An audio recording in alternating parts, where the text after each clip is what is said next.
Where them Catholics at? Yeah.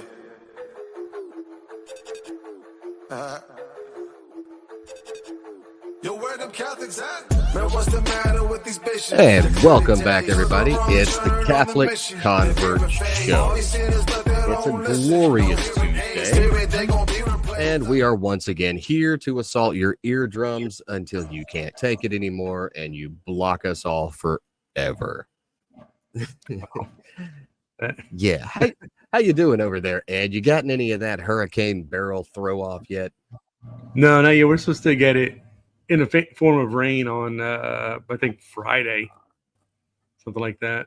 But no, it's still just, we're in day 6 or 7 of like a 9-day heat wave, something like that. I don't know. It's been, 95 degrees every day, 126% humidity, but we're muddling through. Yeah, I was irrationally angry this morning at 9 a.m. when the temperature in my car said 91. This is absolutely ridiculous. This is after we had 24 hours of rain. Yeah. Oh, man. I tell you what, I've been curious about something. You and I talked a lot. I mean, this is the 51st episode. We've talked a lot. We've had conversations that take place before and after the show. We've had conversations that took place before we launched the show. Very curious about something. Oh, boy.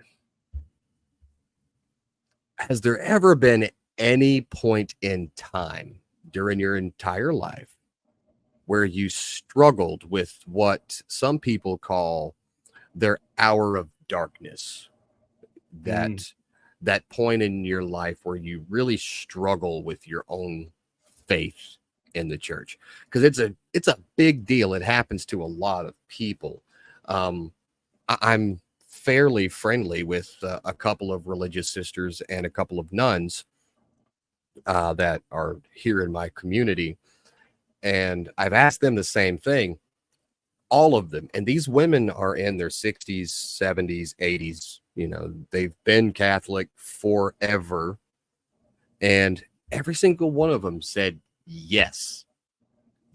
Even after they've taken their vows, they've had a period of where they just don't feel like they can hear God. They don't feel like God is there anymore, and they really do struggle. Now, none of them left the order because of that, but it took them a significant amount of time to, I guess, lack of a better word or phrase, feel God and his presence again. Has anything like that ever happened to you? Oh, yeah, of course. I mean, as we've discussed, I'm 116 years old, so it's bound to happen at some point, but... it was right around the Great Depression. I was on my last loaf of bread, and I was like, God, I don't think you're there. I'm out there on the corner selling pencils, and but hey, at least that's all you were selling on the corner. Well, that's what I was telling the cop I was selling. Pencils, but pencils. Yeah, it's just pencils, officer. But no, and you start off by mentioning the word faith. Now, I would have to say there's never been a period of time where I either doubted my faith, questioned my faith, lost my faith. Never anything like that. The only thing that I would say is there have been, I don't know, I could probably count the times on one hand, but there have been a few times where I've had what some saints refer to as like a period of dryness, where you're chugging along. Maybe even terrible things aren't happening to you, but good things aren't happening either. And you're praying every day. You have your routine set. You're going to the Mass or liturgy every Sunday, maybe more often. You're receiving the sacraments. You're going to confession. You're receiving communion. You're doing all this on a daily basis, and yet you feel like you're stagnating. You're not moving forward. You're not moving backward, but and so I've gotten into a rut where I'll say, you know what, I'm going to take the day off from prayer. I'm just, I'll get caught up, whatever, it's fine. And then that one day turns into 2 days, and 3 days and 4 weeks and, things like that. And the thing of it is like, I learned from past experience. I used to, because initially I thought, well, eventually I'll get that excitement and that fervor back. And I'll wake up one morning. I'll be like, hey, I want to pray. I want to say the rosary. I want to run into church and go to adoration. But it doesn't actually happen that way. You have to make it happen. And so I would get to a point where I'd make myself do my typical prayer life and then add to it, go hit an hour of adoration, do something like that. And I'd have to do that for a number of days. And then that feeling, that excitement about the faith would slowly work its way back into me. And then I'd be good for a while. So, uh, I've never, ever questioned my faith whatsoever. I've never questioned the existence of God or the existence of Christ in my daily life. I've just gotten to the point where I don't know, maybe it's a part of it is laziness. Part of it is like we're human beings. We want immediate results for every single thing that we do. And that includes our prayer life. And if if you're struggling, you need a new job, you need a new car, just things aren't going well, you've got an illness you're dealing with, you want to pray and have something happen immediately. And it doesn't work that way, and but it gets frustrating. And so you say, you know what? God's not working as quickly as I want him to in my life. I'm not going to work as quickly as he'd like me to work for him. So I'm going to take some time off from prayer and things like that. And I would just say you've got to try to work through that stuff, and you've got to try to do everything in your power to avoid it. And that's why, we've talked about this before, is that it's one of the reasons why I get involved in so many things at the church, because you can't, once you make a commitment, you can't just not show up for it. And so those things help me to get through those periods of dryness. If I, what's today, Tuesday, on Thursday, I start a new session facilitating the Emmaus journey, which is where we get together and we discuss the upcoming Sunday's readings. And I'll be doing that every Thursday for the remainder of the summer, and that'll go right into CCD and RCIA and our men's group, and I don't know, I'm sure I'm missing a few things there, but I love having those things, because even when I'm not really feeling it, I have to get ready and I have to go to these things. People are expecting me, people are counting on me, and it does help tremendously in getting over those periods of dryness as far as prayer is concerned. So that's where I'm coming from with that. Never ever doubted my faith. Hopefully that'll never be the case. And listen, I've had reason to. There have been things that have happened in my life which have been kind of knock you down, and it's going to take a while to get back up kind of stuff. But even at my lowest, did I ever think, oh, woe is me, and God has abandoned me, and I'm going to abandon him kind of thing? Nothing like that. Yeah, see, that your last sentence there was going to be my next comment, because it wasn't so much, and it's probably because I phrased it poorly in my initial question to you, but the nuns and the religious sisters that I spoke with, it wasn't so much that they stopped believing in the existence of God, but it was that they had felt like God wasn't listening to them, that God wasn't present when they prayed and cried out to him. It was more of a, God, why have you abandoned me kind of thing. And they felt like there was something wrong with them as to why they could not feel that connection with God. It was kind of like a weird, it's God abandoned me, but also I'm broken, which is why I can't feel him kind of thing. Is essentially it's a crisis of faith, right? Yeah. And I don't know if I would classify what I went through when I left the Protestant church 26 years ago as a crisis of faith, because I don't really think that I ever had faith. as a kid growing Mhm. up. Like like I said, I was at church 3 days a week or 3 times a week, Sunday morning, Sunday night, two different Sunday schools on Sunday, the nighttime one and the morning one, and then the youth group RA stuff on Wednesday nights.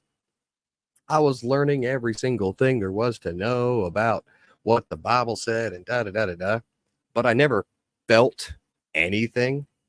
So Mhm. it didn't leave me as uh, an atheist, but it left me more agnostic, Sure. right? And then I saw, the weird, the hypocritical nature of a lot of the Southern Baptists that I was. Look, that's the church you went to if you lived in that town. It's the Sure. biggest, it's the prettiest, and they got the purple pews and the gold chandeliers hanging down, and you know that's the one you went to. But you see people the way they would not integrate their life outside of the Sunday service with the faith, the way that they appeared to do so in the Sunday service. And I'm like, oh, okay, they probably are putting on a show. They don't feel it in the same way that I don't feel it, because you didn't see anything different about them, you know, Mhm. uh, from yourself and the other people that didn't even go to church, right? But it was when, you know, like we've talked about before, when I was writing that book with my client, friend/client, uh, about what it means to be a good Christian man. Mm. I had to do a lot of soul searching, and then I had to eat my own ego. And you know what they say, when you're eating a Kraft sandwich, you have to take big bites to get it over with, right? Yeah. Yeah. And I had to do a lot of, okay, come down off your high and mighty, I'm smart pedestal, Jeff. Maybe you're wrong.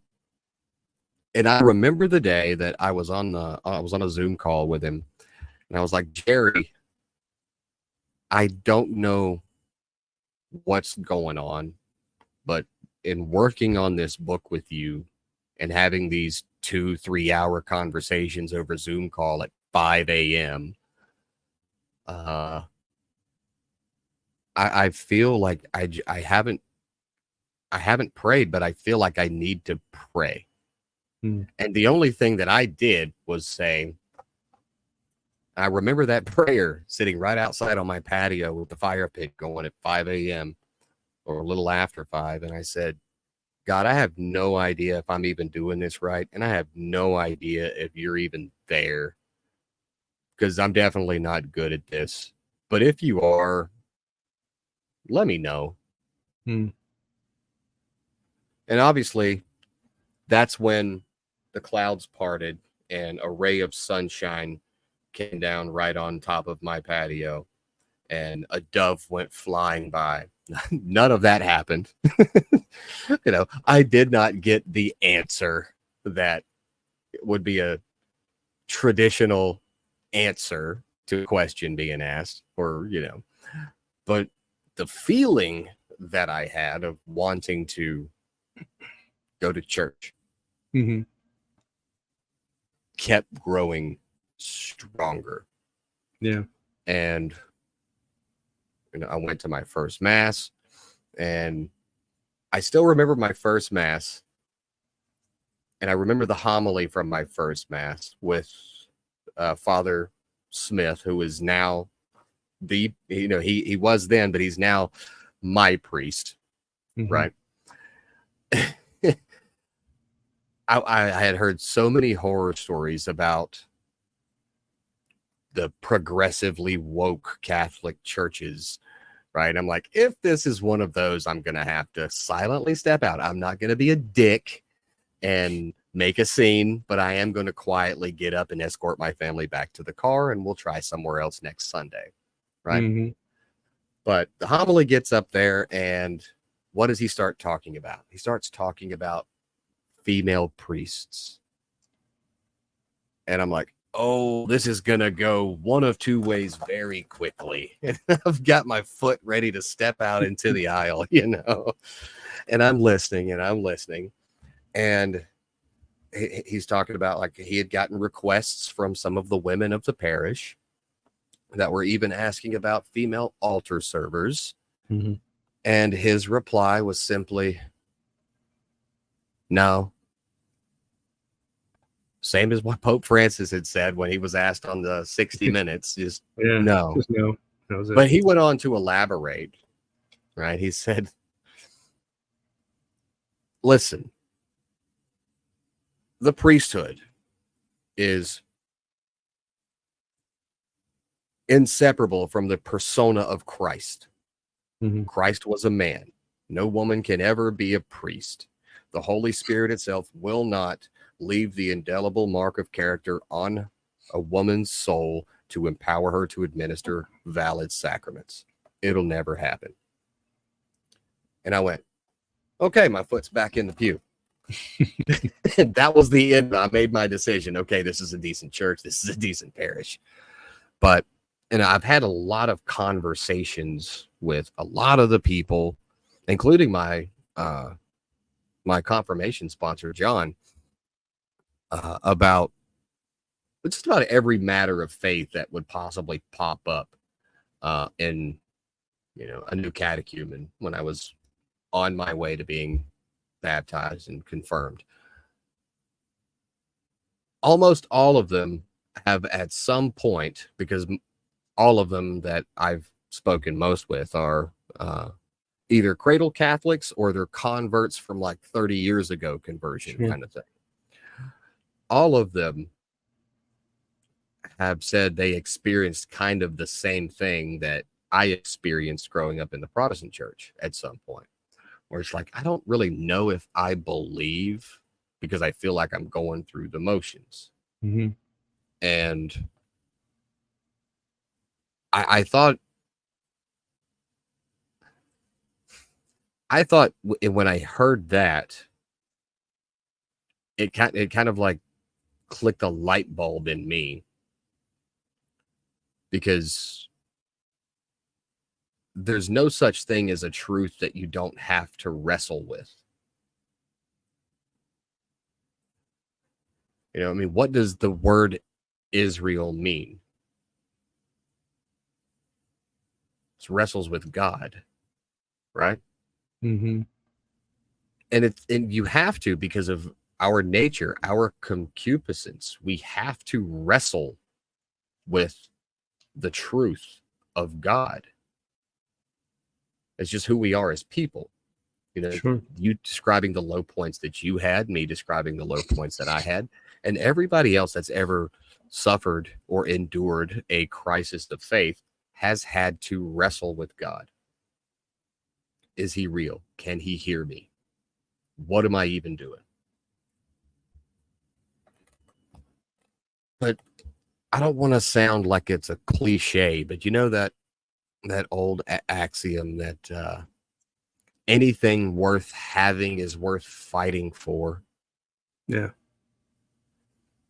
I know it sounds cliche, but it does fit, because to me, it took me 27 years to come to the Catholic Church. Yeah.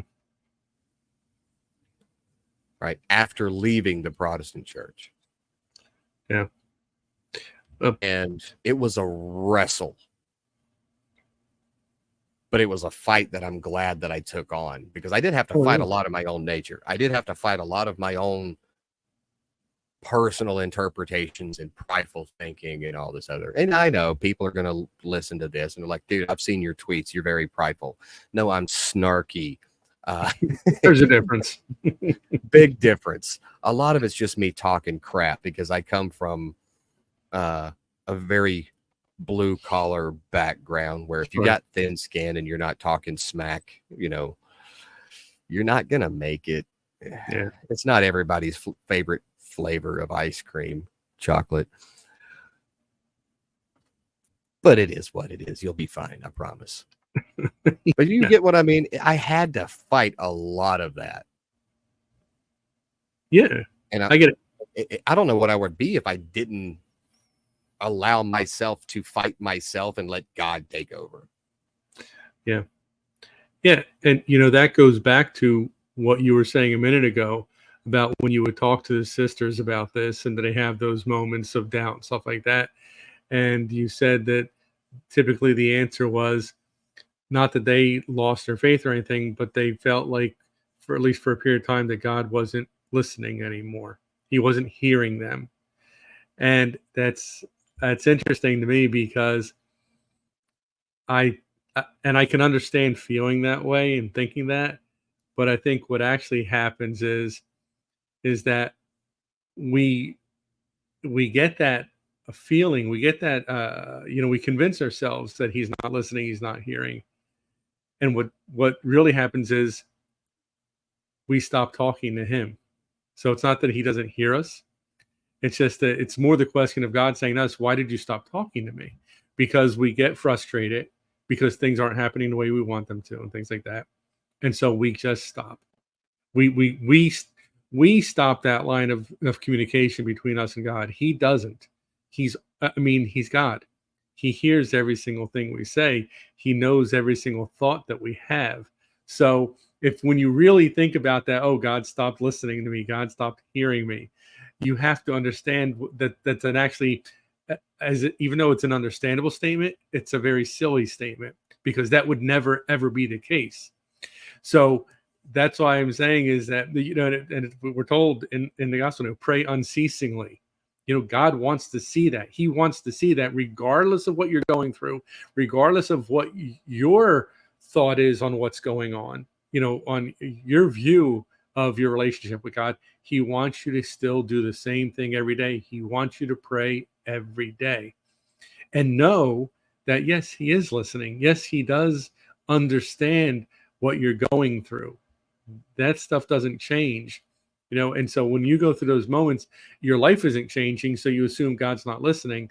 That's Satan stepping in there saying, listen, that guy upstairs, he's got way too much to worry about. He's not spending any time on your problems, your issues. You're nobody to him. That's what Satan's whispering in your ear. And so you start to believe that and you start to think, well, yeah, maybe God is too busy for me. Maybe God's got bigger issues to worry about. He's not worried about this one guy in Topeka, Kansas, who lost a job or lost a loved one or just simply wants to know. How are you going to dox where I live, bro? What's that? So how are you going to dox where I live? Oh boy, sorry, I didn't mean to do that, but you know what I'm saying. So it's never, the question isn't does he hear us? He always hears us. The question is, why did we stop talking to him? That's where you run into problems. It's just like you're a parent, with children, you've got to keep that communication open all the time. You can't let that break because then they start going in a direction you'd rather not see them go in. And it's the same thing. If we break that line of communication with God, we start going in a direction that we really shouldn't be going in. So you've got to keep that going, regardless of how you feel, regardless of what you're going through, regardless of the fact that you have convinced yourself that he's not listening. Keep talking to him because he is listening. I can guarantee you that. Well, it also kind of falls in, and I'll admit I heard this, growing up in a Protestant church. The answer you get isn't always the answer you want. I don't like that one. You don't like it, but it's true because it is true because that's why we have to make sure we add into all of our prayer intentions that we understand it. If it be your will. Yeah. Right. Because that's what it does fall down to. And, and there's that if it's not good, God's not done. There's a opportunity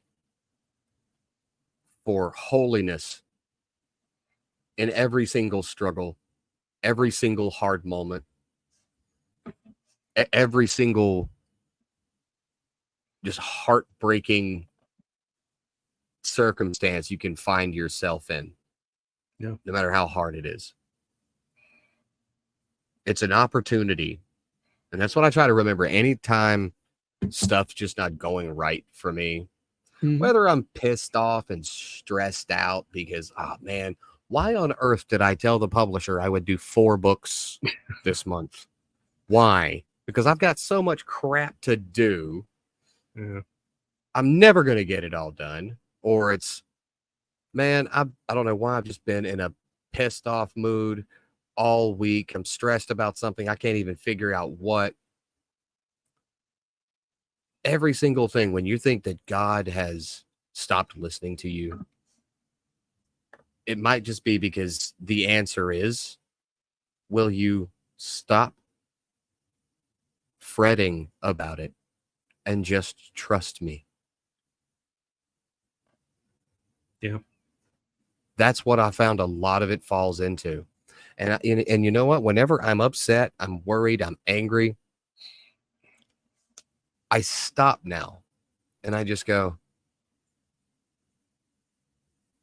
whatever happens, it's not going to be something that breaks me or is something I can't handle. It's going to be maybe unfortunate, or maybe I'm just a little too dumb and too impatient to realize that I work my life, I live my life on God's time, not on my own. Yeah. You know, I'm impatient because, God, I need you to get me more contracts because I'm struggling, or I really want to buy that Ferrari. If God wanted me to have a Ferrari, that'll end up happening. Right? Yeah. But sometimes, you know What? what? You can get the Ferrari. It's a Matchbox car. You got your Ferrari. That's not something you need to worry about. What you need to worry about is making sure you're leading your family the way you should be into the church. Why? Because you've been spending too much time back there in your little office doing your stupid little show on YouTube, and you've neglected something. And you're Yeah. like, okay, quit being so brutal, God. But that's sometimes the case. You know what I mean? Mm-hmm. So that's why I've looked at it in a totally different light now, which I can, don't get me wrong, I can completely understand why someone going through a really hard time would lose their faith or wrestle with their faith or struggle with their faith. Because it's that instant temptation. Well, he must not be real. He must not be listening. He must not care about me anymore. Yeah. But and that's why I stopped 15, 20 years ago praying for particular things. I mean, it may come up on a rare occasion, but typically I just say, God, you know everything I'm going through. You know everything my family's going through. My friends, just help us, give us the strength to get through whatever this is, and take us in whatever direction it is that we need to go in. Because I think that's part of the reason why some people will have either a temporary or a permanent loss of their faith, because they'll say, oh, please cure my grandmother of cancer. Please find my dad a better job. Please this, please that, please the other thing. And then when one or more of those things does not happen, and especially if it doesn't happen on the timetable that they wish, that's when they say, well, what's the point? There is no God. I don't believe in God, or this God doesn't care about me, whatever it is, the decision they come to, and then they drift away. But but if you say, hey, my grandmom is suffering with cancer, just help our family to deal with it, to get through it in the best way possible. Maybe that involves her being cured. Maybe it involves her passing on peacefully. You have no idea, because only God knows what is What's best in every best for situation. you. What's that? Exactly. Yeah, Because only what God I'm saying? knows what's best for you. Yeah. And so that's why that's why I say I don't say, hey, God, please get me this job at this company at this salary, blah, blah, blah. Because you know what? Maybe that's not the best company for me to be working at. Maybe that's not the amount of money that I need to survive, and blah, things like that. So I just say, whatever is going to be best for me and my family, God, put me in that situation. Help me. And and if there are going to be troubles, there's going to be suffering down the road. Just give me the strength to get through it. And in return, I promise to remain faithful to you. I promise to keep up with my morning prayers and with receiving the sacraments and with going to church. You know, it's we have individual covenants with God as well as the big covenant. And you know, what is a covenant? You know, it's an agreement where both of you have something that is required of you. So we're saying, God, you got to do this for me, you got to do that for me, everything. Well, you know, God's saying, well, let's see, what are you doing? What are you doing in return? You know, you agreed to be faithful to me, to be true to me, to believe, to have complete faith in me, to pray, to treat the others around you with respect and love and dignity, to treat everyone you meet on a daily basis as the same way you would treat Christ. You know, we have our obligations as well, and we tend to forget that. Like, there's a God in the sky, he's wonderful, he's magnanimous. All I have to do is ask for things and I'm going to get them. And it doesn't really matter what I do in return, or if I do anything in return. It doesn't matter how I behave or not behave. You know, somehow God owes this to me. I never quite understand that that way of thinking, but some people do feel Yeah, that way. he only gave you his only son, but somehow he owes you an extra $50 on your check, or that you should never suffer in life. Like, Yeah, I mean, that's it. You know, you combined a couple of things there. You know, we were talking. You said John 3:16 yesterday, which is in there. He gave us his only son, and then you know, and also, what did he say? He said, Christ said, "In this world you will have trouble, but you know, take heart because I've overcome the world." So we've got both of those thoughts going on right there. So that's why, and I try to get that. Like, people will come to me and they'll, after one of my Bible studies or something, and say, "Man, I'm really going through some stuff. I mean, it's tough." And I say, listen, first thing you have to know is I'm praying for you. Praying for you. I'm praying for your family. I'm praying for this issue that you are working on right now. But just know, and sometimes people find comfort in this and sometimes they don't. But just know that this isn't it. This suffering is your means to getting to where you really want to be. You know? It's just like, you know, I've talked how many times about my mom, you know, and she understood.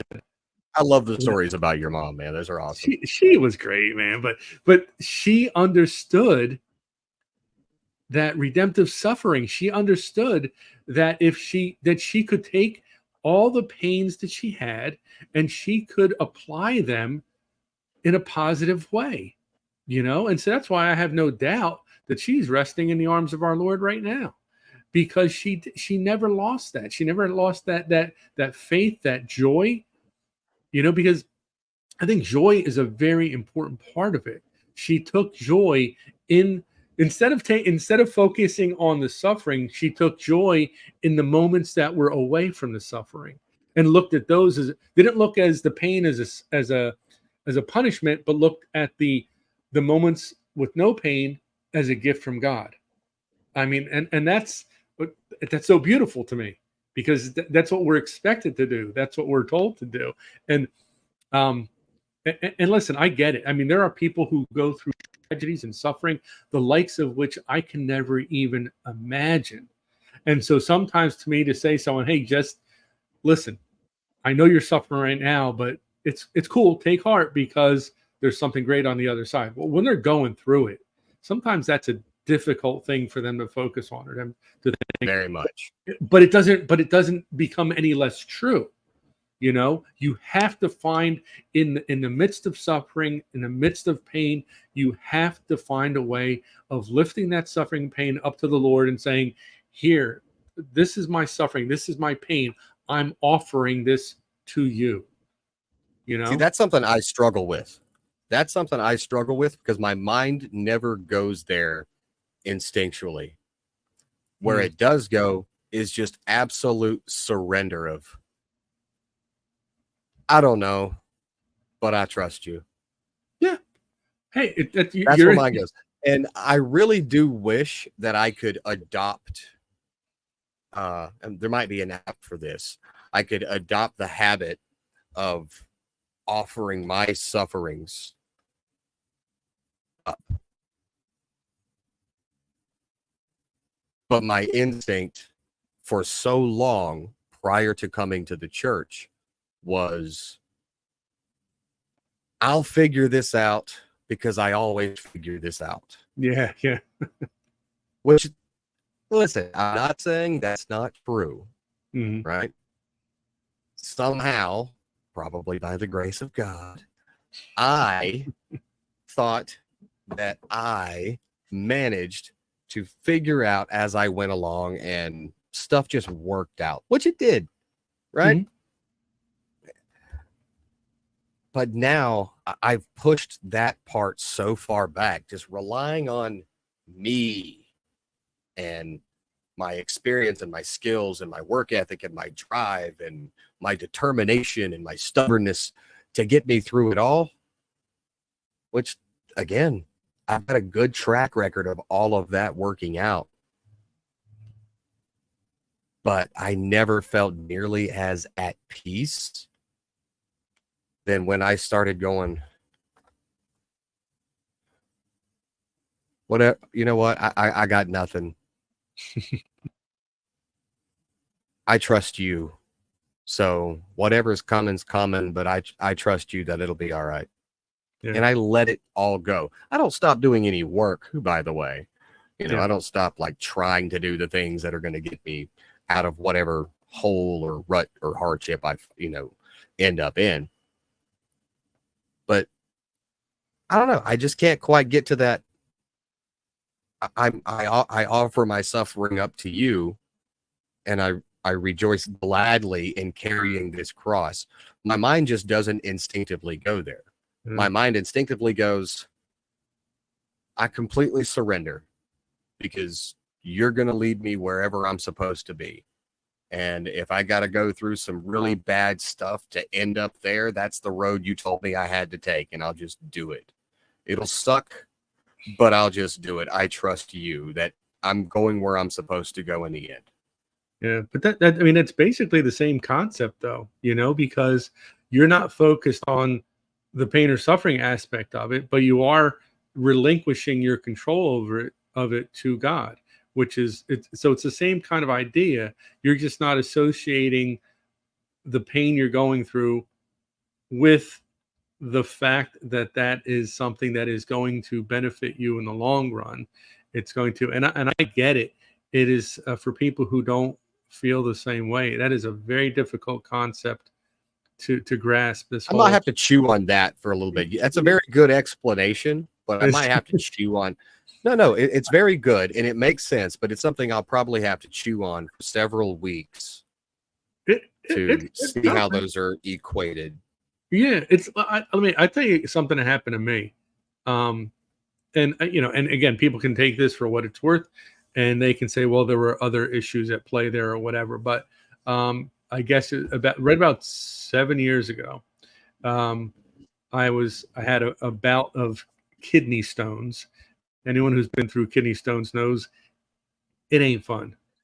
I mean, Oh yeah, I had you, one like I don't know did you? 6 months ago, and man, my wife just saw me falling out of the bed at 3 a.m. and like, Yeah. I'm gonna die. I'm going to the hospital.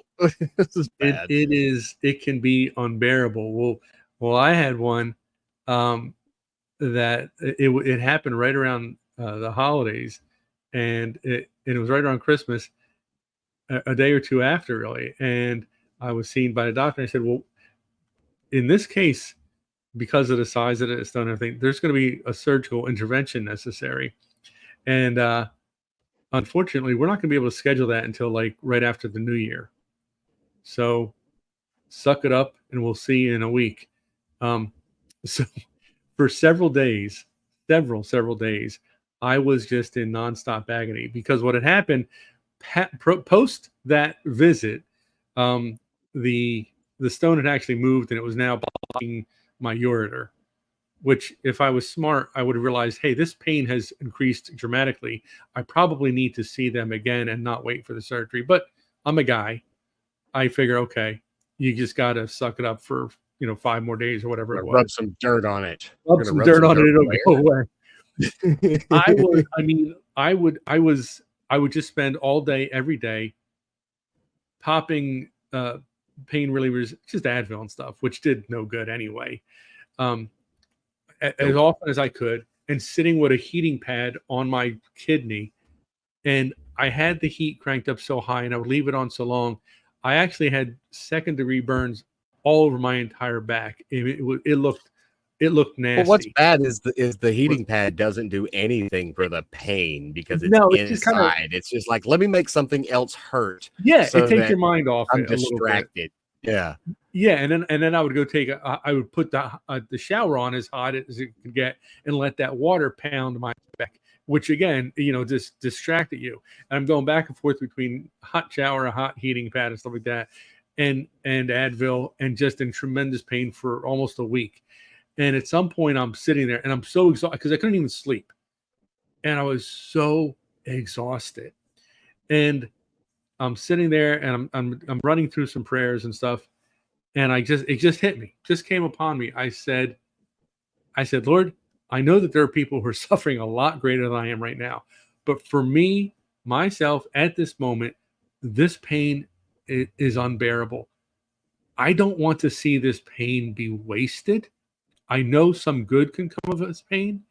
If you could take my suffering and know that I am offering it for the souls in purgatory who no one else is praying for.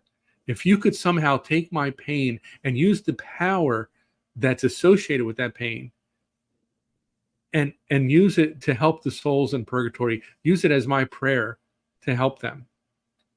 But that's all I care. You don't have to remove the pain from me, but just don't let this pain be in vain.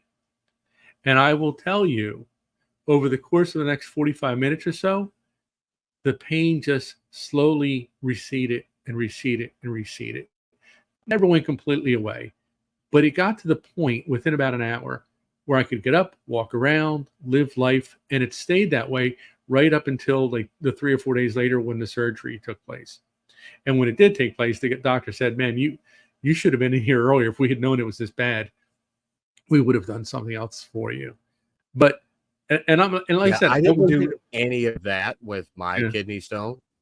With my kidney stone, I think I drove to the hospital with my belt still open, my button and zipper still open. I think I had one sock, and I got into the hospital and I was like, you know what, morphine. Morphine. Yeah, there's an option. So yeah, that's where mine went. My pain went away because of morphine. What's funny is I still have this prescription here. Percocet? No, I didn't get any painkillers for it. They wanted to give me painkillers. I'm like, the morphine did the trick. Yeah. But they gave me this stuff that's supposed to make passing it easier. I guess it like widens your urinary tract or something. Yeah. It doesn't work. And that's where the pain was coming from. It was like already moving, right? Yeah. So once I started popping those, I had to pee like every 5 seconds, but the pain was manageable. Yeah. Right. Because as it was traveling along, it wasn't ripping you up. It wasn't ripping me to shreds. So yeah, I didn't do any of that with my, I was like, you know what? Thank God for morphine. Thank God for modern medicine. I thank God for modern medicine all the time. Thank God for modern medicine. Thank God for absolutely for indoor plumbing. Yes. Yeah. All of the things that we take for granted. Absolutely. But no, I get what you're saying. Like I said, it's just my mind doesn't instantly go there because it was so hard for me to come around to just surrendering to God in the first place. That is now my, but that's now my default, right? It's immediately it's an immediate reminder to myself to completely surrender to whatever it is that He wants from me. That's a pretty great default, though. Yeah, but I also I let Him know there's a caveat. I'm probably going to suck at this. But this is my intention. He's aware, but I still like to throw that caveat in there just as a reminder. Yeah. Don't set your expectations too high, guys, because I'm we've talked before. I'm not probably going to make it into canonization outside of the N companions. Yes. Right. Listen, So I throw that caveat here. I'm probably going to suck at this. Yeah. But when I look at all of those nuns and sisters that I mentioned that went through those hours of their crisis of faith, their hour of darkness, and what's funny is they always tell the other nuns, if you haven't gone through it, you will at some point. It's just going to happen and you won't know why. Every single one of them told me that they got through it by pretty much just throwing in the towel and say, I'm done fighting. It's your fight. Exactly. It's almost like God wants us to learn that lesson, 100%. You cannot do this without me. That's why, the Beatitudes, the first one, the blessed are the poor in spirit, right? And that just simply means, to be poor in spirit, it just means I'm aware that without God, aside from God, without God, I am nothing. I can achieve zero without him. And so that's what you do. And just like you're saying, you relinquish it to God. You say, this is out of my hands. This is up to you now, because I realize I am okay with recognizing and admitting to the world that I am powerless without you. And that's what it comes down to with everything. And I mean, listen, there are a lot of us, and I'm in that boat. It is so difficult to say that and to admit to that that I would, anything I have, anything I've achieved, any of that stuff, none of it would exist or would have happened without God. We all want the pat on the back. We all want people to tell us how great we are and how wonderful we are. And, I can't believe you got through this situation and that situation. And it's kind of like, sometimes I'll give a talk at a church, and someone will come up to me afterwards and they'll say, man, your words just really touched me today. You said what I needed to hear today. And I say, I appreciate that. I thank you for that. But it wasn't me. It was the Holy Spirit. He came through me and he spoke to you. He used me as a tool, and that's it. I take no, acceptance no credit for that whatsoever. Is that because, and that's why I said, like, before I'll say anything, before I speak anywhere, I'll say, excuse me, open my lips and let my tongue pronounce your glory, kind of a thing, something to that effect. And because I know that, because honestly, like, if people that really seriously know me, they know that in the real world, I am so shy and so quiet, and I just don't interact with anybody. It's only when I'm in front of people or in a group of people and we're talking about Christ, we're talking about our faith, where you can't shut me up. And so I know for a fact that that's not me. That's not me. I mean, obviously the words are coming in my mouth, but I would not be able to do that if it wasn't for the fact that the Holy Spirit wants a message to be given through me. And so I'm just this vessel. I'm just being used for that. So again, that just goes back to that whole just letting it go and saying, God, you're in control. Was it Carrie Underwood? Jesus, take the wheel, right? So, but there's some truth to that. I love that she advocates that women shouldn't drive either. That the man should, right? Look, I've never seen a female driver that I trust myself to sit in the passenger seat with. That's all I'm saying. Purely anecdotal. It's purely anecdotal to my own personal experiences. But once again, those letters can be sent to Jeff Putnam, care of the Catholic Convert Show. Yeah, I'm just saying. I love that my wife refuses to drive. She says, my job is to sit in the passenger seat like a princess and look pretty. Your job is to get us there. Hey, that works out. Yes, ma'am. Yes, ma'am. I got you, Miss Daisy. I'm gonna drive you. I'm trying to drive you to the store. Exactly. To the Piggly Wiggly, in fact. It's wild how you end up coming to that conclusion, though. that I just let it all go. Like, completely surrender. I'm done trying to fight this my way. I'm just gonna let it. Right? I'm just gonna let it. And God, you take over. When you do that, man, stuff gets so much easier. It's liberating and it's freeing.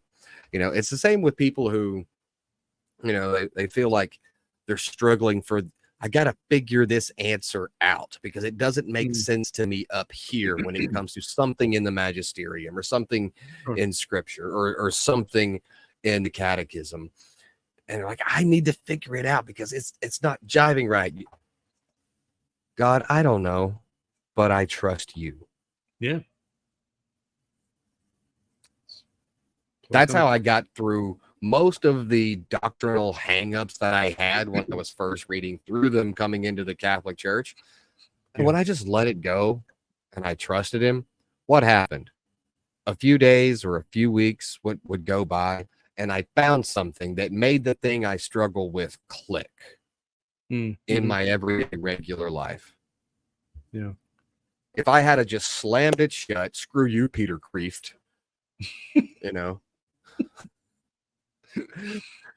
I'm not crossing any Tiber. Yeah, I'm not swimming in that. The sewers lead there. Exactly. If I had have done that immediately, rather than say, you know what, maybe I'm just not smart enough to figure this out yet, but God, I trust you. I wouldn't be Catholic right now, and I wouldn't be as profoundly happy as I am. Mm-hmm. Because I stopped like, well, this has to make perfectly logical sense to my superior human mind. It does. You're just too much of a moron to figure it out yet. Just shut up and walk away, and then trust trust it. Okay, fine, I'll do that. And then, hey, you know what? It was right. Yeah, I was dumb.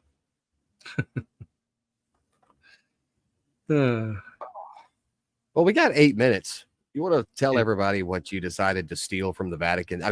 Bring up from your collection this week. I appropriated it from the Vatican. Okay, let's get that straight. Borrowed it, if you will. So we're gonna stay on a theme here. I don't know if you are familiar or not with Lazzaro Opizio, Cardinal Pallavicini, but he's actually kind of well known. He was obviously he was a cardinal. He was born in 1719, died in 1785, and he was actually the nephew of Cardinal Lazzaro Pallavicino, who lived from 1602 to 1680. And back in the day, especially this was still during the times of the papal states and things like that, and a lot of times being a cardinal was you got there in a different route because you came from a wealthy family, because you had a friendly relationship with the Pope or someone else, another cardinal or whatever. But there were also within the papal states, there were these villages that sometimes that were dedicated to the families of various well-to-do cardinals, bishops, folks like that. They would have these little villas, big grand homes and things like that, and then they would travel to and fro and things like that. But anyway, I'm getting off the topic a little bit, because if we go back to Lazzaro Opizio Pallavicino, he was born in Genoa, Italy. He was ordained a priest in 1754. He served as the apostolic nuncio to the Kingdom of Naples from 1754 to 1859 or 1759, and as nuncio to Spain from 1760 to 1767. And in 1769, Pope Clement XIV named him Secretary of State because, and even to this very day, there is a Secretary of State to the Vatican, since it is a governmental entity as well as a religious one. And he participated in the papal conclaves of 1769, 1774, and 1775. So what I brought was, and hopefully it's going to show up because it has faded over the years, but this is a letter, which, let me see, I'm going to move a few things around here. Oh boy, that glare gets me every time. No, you're good right there. Are we good? But this is a Yeah. letter that is written by this particular cardinal. And it's interesting because he wrote it to the governor of Bognay, which is, it's actually today, it's a village of about 16 people, but it was a bit larger back then. And gentrification's a drug, man. and it's beautiful. It's not far from Rome at all, but it's a beautiful little village. And this particular cardinal, his family did have a residence there where he would spend a lot of time. But the reason he wrote this, and it's interesting because it's written, luckily it was written in Italian, not in Latin. So I was able to, even though it's a little bit faded and stuff, I was able to go through it, and I can read some of it. And it would actually, it's pretty cool because, and actually, there's actually a seal from the cardinal right there, which was not broken when it was open. So it's kind of tough to see because the actually wax seal is under this piece of paper here. But the letter is asking this governor, they're calling him a governor, of this tiny little village to release a man who had been held in prison for, I think at this point is about 8 years, because he was in debt. Remember they used to have like debtors prisons and things like that? So this cardinal is asking a local official who he knows, because the cardinal has a home in his area there. He's asking him to please release this man early, because it's not fair to him and his family to keep him in prison for 15 years simply because he finds himself in debt. So this is what we brought today. It's a pretty cool little piece of history, of papal state history. And I don't know what the outcome was. I mean, if the Secretary of State from the Vatican writes to you and says, "Could you please release this man early?" I don't know what the response was, but hopefully it was a positive one. But that's what we have today. So now you have a project that you can research for the rest of the week to let everybody know. I've been trying to track that down. I've been trying to track it down because I have the name of the gentleman who was the governor at that time. But again, this is the governor of a town of 16 people in the mid 1700s. It's going to take some doing. I might have to actually. Do we have funds in our in our show here to send me to Italy for a month or so to research this? Yeah, we could take it out of petty cash. We'll take that out of petty cash. All right, beautiful. I got a bag packed. I'm ready to go. Excellent. No, that's really cool, man. I'm digging these documents. They're the coolest thing. I like items that you can physically hold, right? Mm-hmm. Like I love the rosaries and things that you've brought on that were used in secret under the Nazi occupation and things like that. Yeah. But it's very different when it's a document, because I go to an antique store and it's like, oh, somebody held this, somebody owned this. Wonder who it was. It's very different from a piece of vellum. Mm-hmm. That's what it is on vellum. Parchment. Because there's actually some of the previous owners or the writers of the letter or the document. There's a little bit of them in their penmanship. Yeah. It's much different than like if, I pass down something that I own to one of my kids. They're like, oh, my dad prayed on this rosary. Yes, that's beautiful and wonderful. But letters that I've written, there's more of me in that, and so it brings the tangibility of the faith, even in church history, so much closer to the surface. Sure does. But all right, we got a 35-second countdown. And go. We'll wrap this one up. I really enjoyed this discussion. I like I said, I've got some stuff to chew on. But yeah, for everybody watching, for everybody listening, thanks for doing all of those, and thanks for subscribing and sharing this with all of your anti-Catholic friends. We will see you tomorrow. God bless everybody.